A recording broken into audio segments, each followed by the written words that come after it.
Pozdrav ekipa, dobrodošli u još jedan Story TV. Još uvijek smo pod dojmom Story Hall of Fame-a i moramo vam reći da ukoliko ovo gledate u petak, sutra u 19 sati na CMC televiziji možete pogledati specijalnu emisiju o Story Hall of Fame-u. Moj današnji gost je Mario Valentić, bivši mister, otac, osobni trener, glumac, jednom riječju legenda.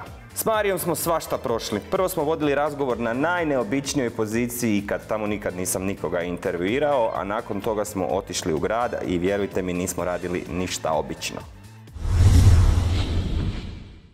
Moj današnji gost, gospodin Mario Valentić, je inzistirao da snimimo intervju dok sjedimo na grani. A zašto? To će nam najbolje on objasniti. Mi smo već isprobali tu par kombinacija. Kao što možete vidjeti, evo, zaradio sam tu neke sitne ogrebotine, ali ništa zato. Sve za dobar intervju, što se ono kaže. Pa evo, sad ću se ja popeti na ovo drvo. Šuku. Uspješno ili neuspješno. Prvi put mi je bilo uspješno. Ajde. Da se doverem do ovog Valentića. Eto me. Dobrodošao. Bok Mario. Bok, kako si? Dobro, hvala. Reci ti meni najprije, zašto smo mi danas ovdje na granama? To sam mislio da ćeš ti pitat. Zašto? Kao prvo, pa dobro, ne moraju sva pitanja imati odgovore. Kao prvo volim da neke stvari koje ako nije nužno da budu obične, da se onda izvedu, da budu neobične, da se izvedu na neki neobični način. S obzirom da je proljeće i da je lijepo vrijeme, a vjerujem da se ti slažeš da nam je ovdje, da ćeš ovaj intervju pamtiti. Hoću, definitivno. Ili tipa zbog ovih stvari kad budeš jednog dana gledati, kad budeš starac, ćeš reći, vidite, dragi unuci, zbog ovakvih stvari ja nikad neću biti, nisam bijedan starac, jel, znaš, kad napraviš neke pothvate, jel. Smatraš li se ti onda neobičnim momkom? Pa nije, smatram se običnim, ali neko što sam stariji volim na trenutke kada otkrivam svoju neku... Vi mislite da je ovo obično sve skupa, dobro? A zavisi, znaš, sve o kontekstu ovisi, jel? Sjedimo na drvetu, ne uništavamo prirodu, mogli smo sjediti u nekom studiju, zatvorenom i pričati, ali jel ti udobno? Je. Tebi sam dao bolje mjesto. Tebi sam dao bolje mjesto. A tebi neudobno, jel? Ne, meni je skroz okej. Meni je skroz okej, čak i ovak silo teža kad mi opušta noge, baš ono skroz okej. Sad ti ja da i padnemo odavde, nećemo se polomiti, jel, ono, nije neka visina, jel? Dobro. Inače, kako si ti? Dobro je, hvala na pitanju.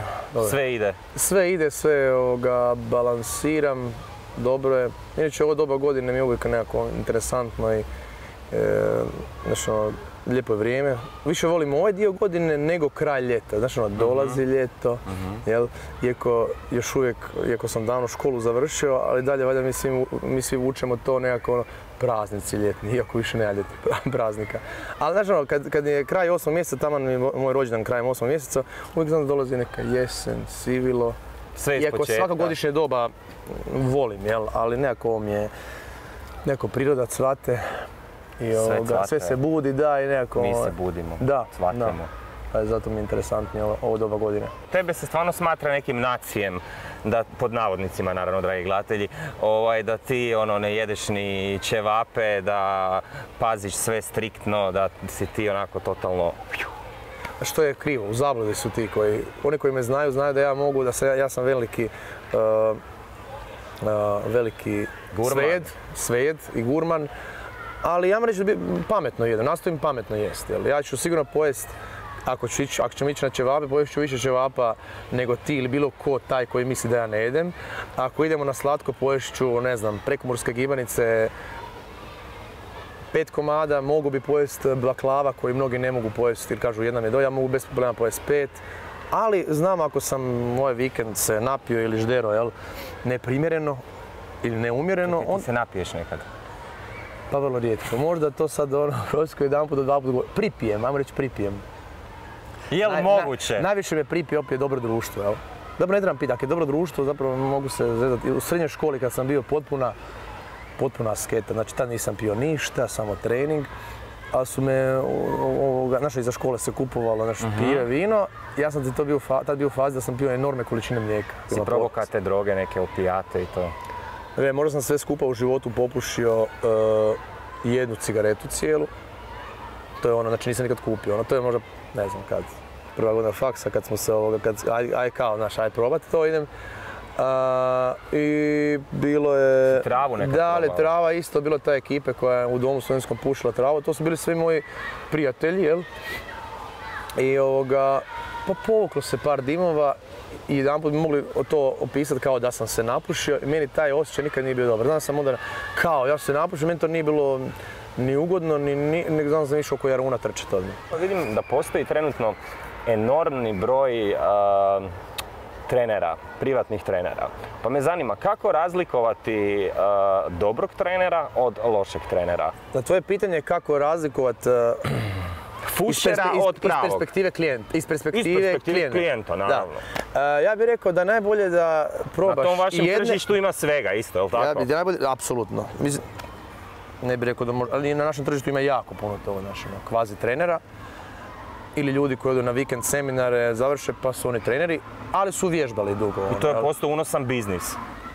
Pa ne znam, valjda je, ne znam, znači to su oni treneri preko Facebooka što kažeš slikaju se pa bez majice, pa cure vide to tijelo, pa one misle da je to, da će onda i njihovo tijelo biti tako izgrađeno. Ja bi iz perspektive potrošača ili klijenta bi rekao probaš jedne, probaš druge, pa ćeš onda vidjeti razliku, jel? A sa strukovne strane? Pa sa strukovne strane, znaš da mislim da ne može osoba biti kvalitetan kadar u smislu kondicijske pripreme rekreativaca i sportaša ako ne radi na sebi, ali ne mislim da radi da diže utege i diže bench i ne znam koliko kila, nego mora završiti neku školu, iako ni završena škola ni fakultet nije uvjet da će on biti dobar radnik, jel? Kao u svakom poslu, posao kondicijskog trenera zahtijeva permanentno usavršavanje i ne samo strukovno u smislu mobilizacije, stabilizacija, utezi, snaga, već što se usmjeri kineziterapija, nego ako radiš s ljudima da treba ići i na edukacije koje se tiču psihologije, motivacije. Jer, znači, u rekreaciji je manje bitno što ti napred 10 ili 20 klekova, nego više bitno da ja kužim jesi ti danas umoran, nešto te naljutilo. Pa bez obzira što sam ja zacrtao da ti će danas raditi 50 klekova, ali ja moram to čuti da ti nisi pa ćemo prilagoditi pa ćemo napraviti 30. Objasni mi što su to steroidi, meni kao laiku, koji nikad to nije ni vidio, a kamoli konzumirao. Pa da ti budem iskren, nisam ih nija vidio. Dobro, ali možeš mi objasniti što su to steroidi? Pa steroidi su zapravo lijekovi. Lijekovi, nisam ih nija previše ovako, koja bi bila definicija. To su lijekovi. Jel to sad ti tu sebi pikneš i onda radiš ovaj mišić i onda on postane za 2 dana ovakav, ili? Znači, oni su prije svega lijekovi koji se u medicini koriste, kao što se svaki lijek koristi, onda kad treba.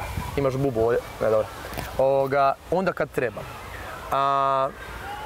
A ljudi i sportaši, ali ovi još bolje, a i sportaš bar zna da za neki vrhunski rezultat, za medalju to koristi. Ovi po cesti mene zanimaju. Ali oni koji samo žele biti veliki i samo to im je motivacija, neće. Samo to im je motivacija, to bi volio s njima porazgovarati da mi bude jasno zašto oni to rade, osim da budu veliki. Tada su steroidi nedopušteni medikamenti koji se koriste. Što to radi? Prije svega u rekreaciji koriste se za povećanje mišićne mase.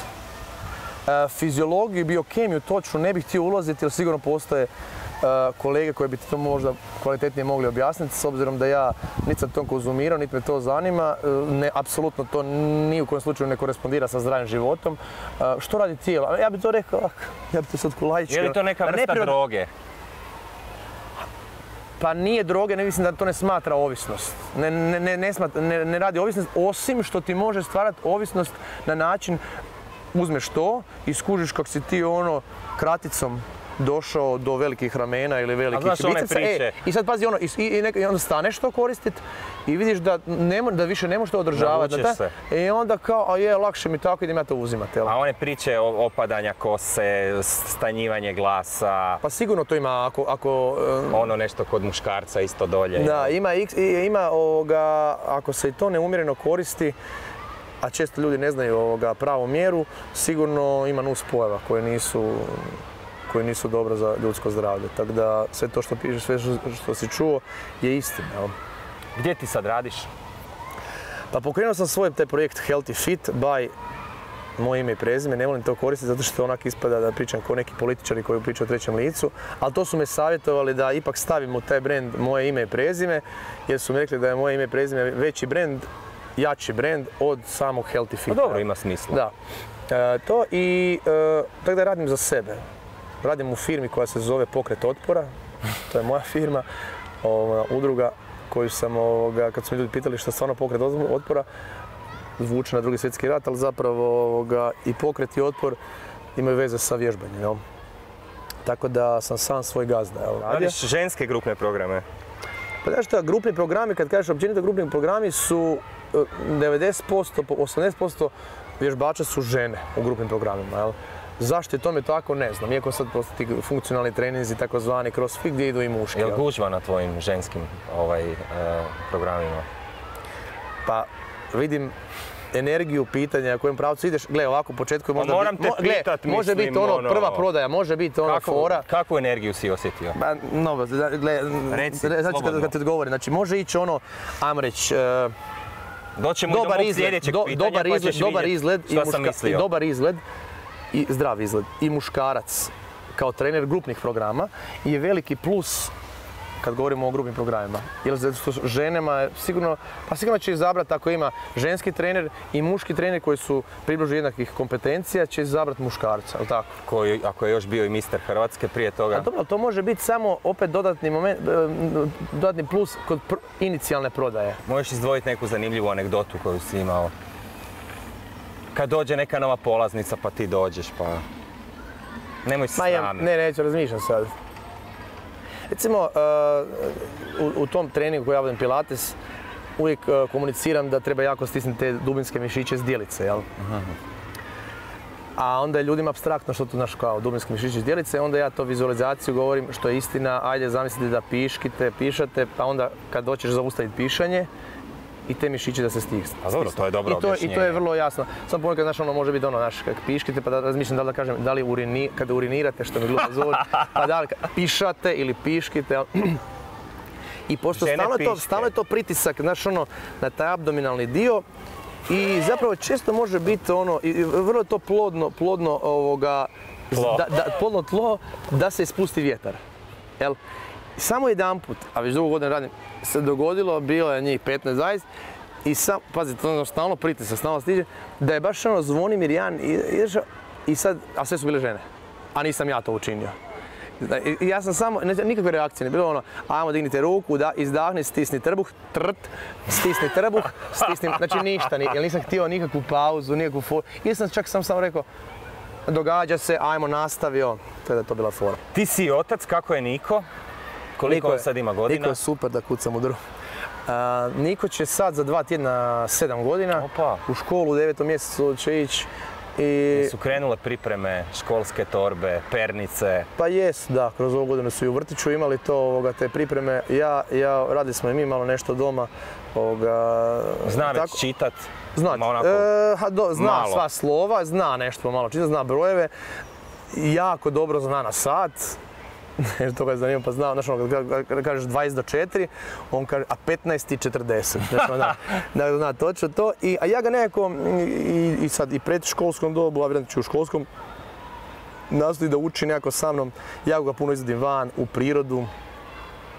Znači, bicikl, plivanje, skijanje, nastojim ga socijalizirati kroz neke društvene aktivnosti. I mislim da je to dobra škola. Ti si se i razveo. Kakva iskustva nosiš? Šta te to naučilo? Namjerno sam rekao da nisam ti htio ništa poslati u mailu neke uvjete osim drveta, ali dobro, ajde, skušam da zapravo u privatnom životu ne volim nešto previše pričati. Ne moraš sad pričati na ono litanije neke. Što me naučilo? Naučilo me da život nije med i mlijeko, iako i prije sam znao da je, i naučilo me da nekada u životu, naučilo me kako se dizat kad padneš, ali kad fino pošteno tresneš u životu, kako se onda dizat postepeno, ajmo to me naučilo. Zajedno to kod takvih nekih situacija, rastava, smrti ili nekih velikih, ajmo reći, negativnih događaja u životu, što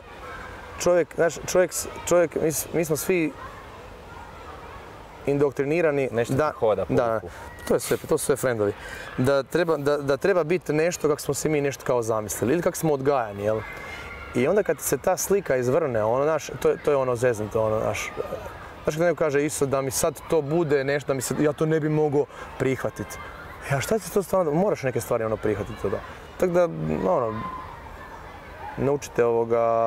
naučilo me da život, kažem, nije med i mlijeko i da se treba ono dizati nakon poštenog pada. Ja. Nećete dugo gnjaviti s tom temom, još jedno pitanje oko toga, u kakvim si odnosima ostao s Mirnom? Ja bih rekao, ne znam, da možemo biti... Vjerojatno komunicirate svakodnevno ako ti viđaš Miku svaki dan. Ja bih rekao da možemo biti primjer kad se ljudima dogodi tako nešto, kako da ljudi komuniciraju i kako da surađuju, ajmo to tako reći. Apsolutno. Najbolji termin koji mogu upotrijebiti je u korektnim odnosima. Vrlo nam je fokus na meniku i mi oko toga sve rješavamo. Vrlo dobra jedna suradnja. Znaš kad ljudi kažu neki, kao pa joj, tek kad smo se rastali, tek sad funkcioniramo naš fokus na meniku i to je sve korektno i kak treba biti. Jesi li otvoren za novu ljubav? Pa, znaš šta, čovjek kad se malo opeče ili kad doživi neku turbulenciju, onda si naravno oprezniji, jel? Naravno da sam otvoren i da samo, znaš, više ne ideš možda onako u neke odnose baš skokom, jel? Tako da... Ideš polako? Nema tu žure, polako, ali sigurno, jel? Jel bi mogao biti malo punijom djevojkom? Da nije savršeni. Definiraj mi što znači malo punijom. Pa ne želim vrijeđati, tako da sam se zato i izrazio malo punijom djevojkom. Ja vjerujem da ja ne bi mogao biti punio. Sa pretilom osobom, znaš da kažem nikad ne reci nikad i neću reći sad nikad, ali vrlo je mala vjerojatnost da bi ja mogao biti sa takvom osobom kad govorimo u vezi, znači seksualno partnerskoj vezi. Gledamo mi prošle godine na Braču, idu, recimo ljudi u 50. godinama. On onako sukladno svojim godinama, on ima onako malo trbušić ili to, a ona, bratu, ima nekih 40 kila viška. Baš trbušina napred, Čobanković, neki stranci nam. I već kažem ja frendu, eto vi, a on nju zagrlio i izgleda, on stvarno nju voli. I to je onako zagrlio na način, idemo mi stara u sobu, sad će biti. I zapravo, znaš svi smo mi različiti. On nju vjerojatno stvarno, ne da voli, nego ona njemu stvarno privlačna. Ne mislim o ljubavi volim, može ju voliti, ali ona njemu stvarno privlačna. Ne znam. S pretilom djevojkom ne bi mogao biti? A ne, ja mislim, vrlo je malo vjerojatno da bi mogao biti sa pretilom djevojkom. Možda bi mogao, znaš, ima slučaje, znaš, možda bi mogao. Možda bi mogao na način da dođe pa od nje napraviti da, angažira me pa za par godina ona postane top model, pa se onda, ali opet onda nisam sa pretilom djevojkom, to je sa osobom koja je nekad bila pretila. Ali tebe tvoja cura mora pratiti onda isto, kad su vježbanja u pitanju i sve to? Ne nužno, ali opet ne bilo da je dijametralno na drugoj strani, ali ne mora biti sad, ako neće ići na drvo. Ne bi me trebala i smjela kočiti ako ja želim otići. Dobro, to naravno. U smislu, ona bi na plažu, na Tučepe i Krafne i poštujem tvoj izbor, odi, ali ja ode na Biokovo. A kućeš ti na Biokovo, a kućeš ti, ali baš moraš na Biokovo, da moram na Biokovo.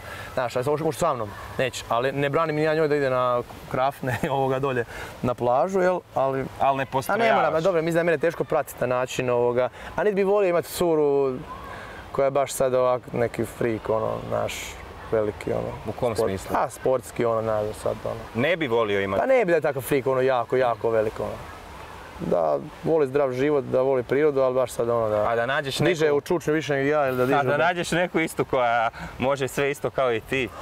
Ne znam kako bi to bilo. S kim hoda Justin Timberlake? Jessica Biel. Jessica Biel. Ona mi je onako, sad gledao sam neke slike, ona u Badiću, onako, vidiš, znači nije manekenski, onako, taman, ona mi je zgodna na tim slikama. Nešto sam gledao par filmova njenih, nije neka klasična ljepotica, ali zapravo je fora. Jesu tebi žene ljepše bez šminke ili sa šminkom? Da. Šta da?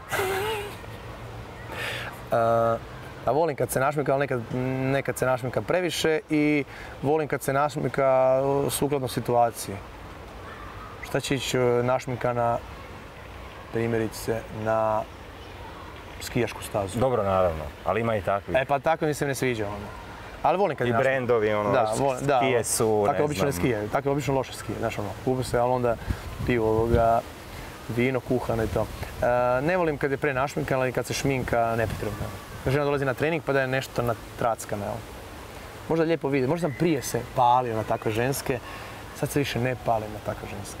Zaključujem da nije lako biti tvoja cura. Pa nemam pojma, znaš šta, danas... Jesi izbirljiv? Po pitanju izbora partnerice? Da. Pa znaš šta, izboru životnog druga... Znaš šta, treba valjda, što kaže, kombinacija srca i razuma treba biti, ako si preizbirljiv, mislim da nisam preizbirljiv, ali opet, znaš, čovjek treba naći, tu treba imati sreće, znaš, malo. Jesi imao nekad fazu kad si bio na faksu i to sve, da si bio promiskuitetan? Bio sam jedno vrijeme bez cure, ali sad, a šta je promiskuitetan, znači šta, koja to nisam imao curu, ali, ajmo reći, zabavljao sam se, ali nije ono tipa da sam baš... Da često mijenjaš partnerice? Ne, nije bilo to.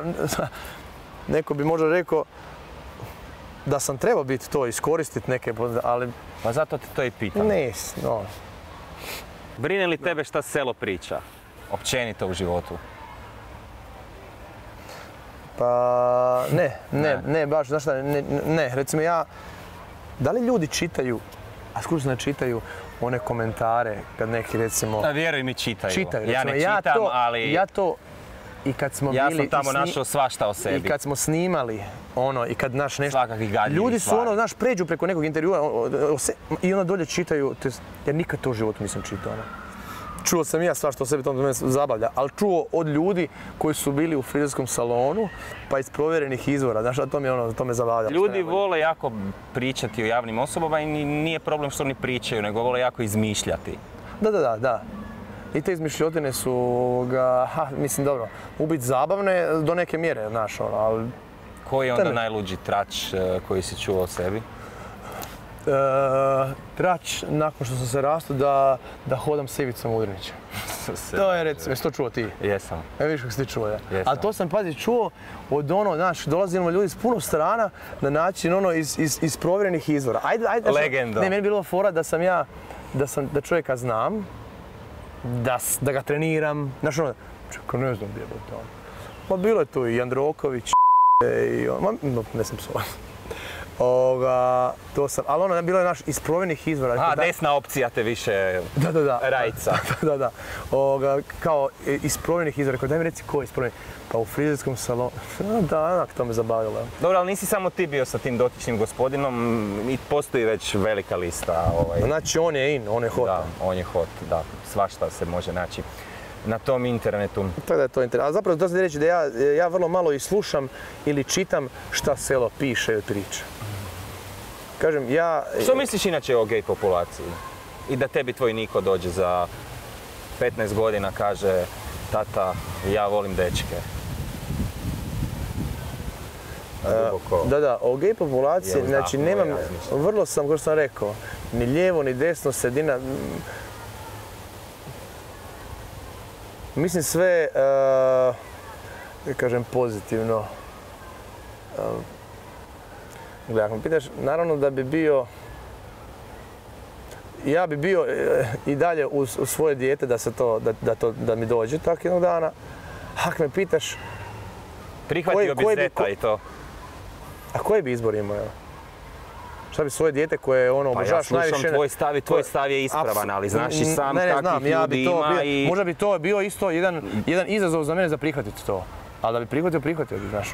Ljudi se odreću djece koji su im gej i tako sve, pa zato te to pitam u tom smislu. Ne, prihvatio bi, ali ako me pitaš, volio bi ipak da bude drugčije. Ti navodno jako dobro imitiraš Jelenu Rozgu, čuo sam.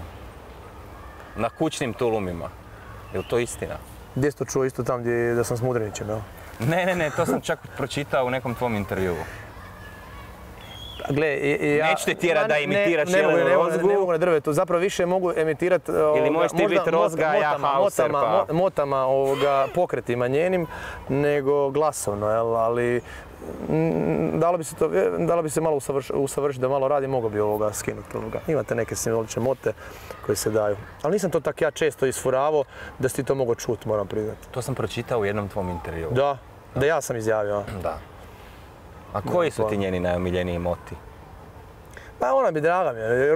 Rozga je meni još iz Dova magazina mi je draga i dobro, ja poznam onak je Bog, nikad se nisam baš previše ovo pričao da je poznam kao osobu, jel?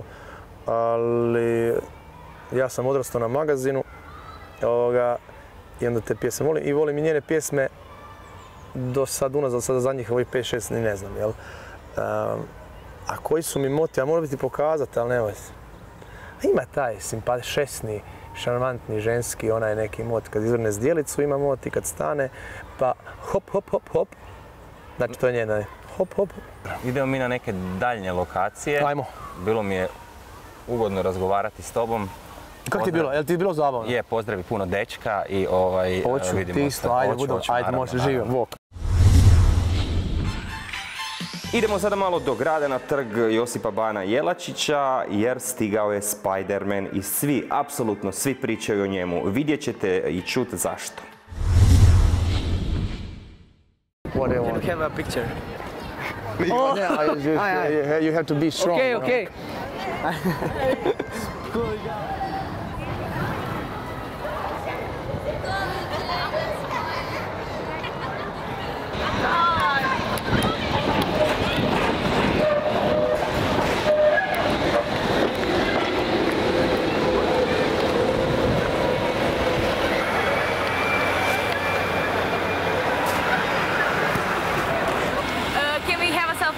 So, yes, sure. 1, 2, up.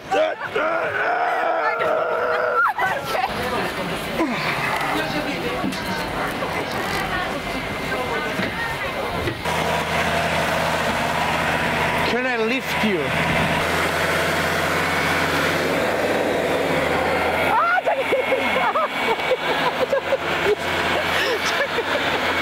What the shit?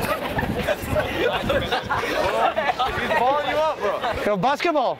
No. Basketball? That's him. Football. What? Football? Yeah. Where's the ball? Where's the ball? Where's the ball? Do you have ball? Where's the ball? Where is the ball? We don't have a ball. What? We don't have a ball. We don't have ball, and you are football. Yeah. We just had practice, man. We're training. Can you show me something? Yeah. What? Who is the stronger? Who is the stronger? Jay. Ready? What the?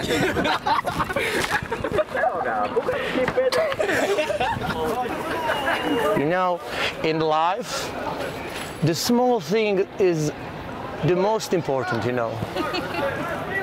It's the most important, you know. I can lift him. Can I lift you? Look, look, look, look, look, look, look, look, look, look, look, look, look, look,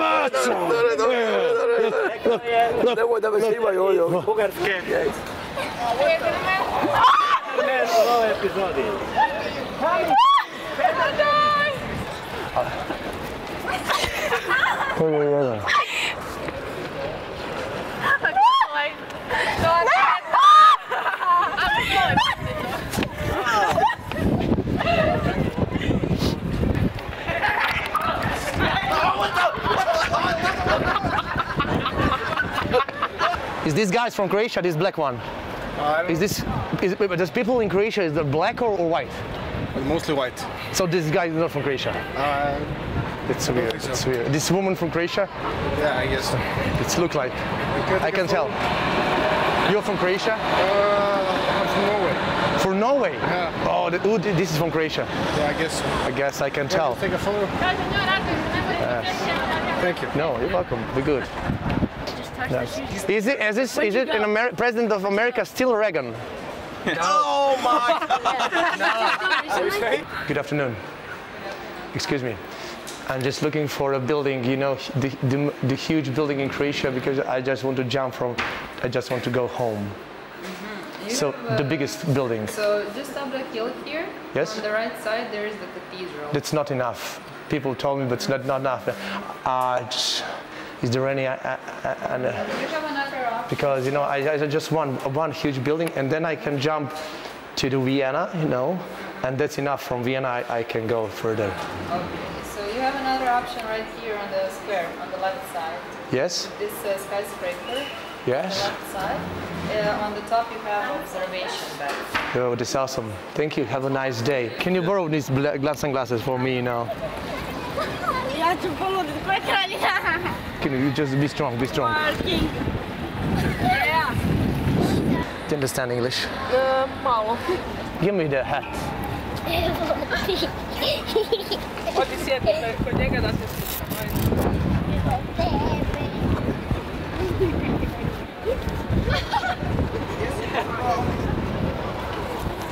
I come from Alabama with my banjo on my knee. What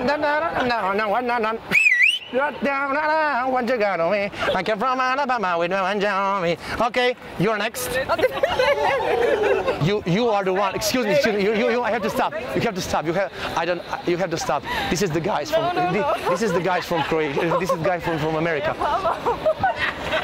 This is the guys from America. Listen, this is the football players, and they want to meet. They want to meet a girl from Croatia. One girl. What is your name? No, thank you. No. Do you know where is the biggest building in Zagreb? Biggest building in Zagreb, because I just want to jump from to my home. Biggest building. Biggest building. Do you know? Do you speak English a little bit? Pardon? English. Do you speak English? Yes. So I just looking for a huge building in Zagreb. Huge building, because I have to go home. Well, I don't know where is the high building. I'm new here.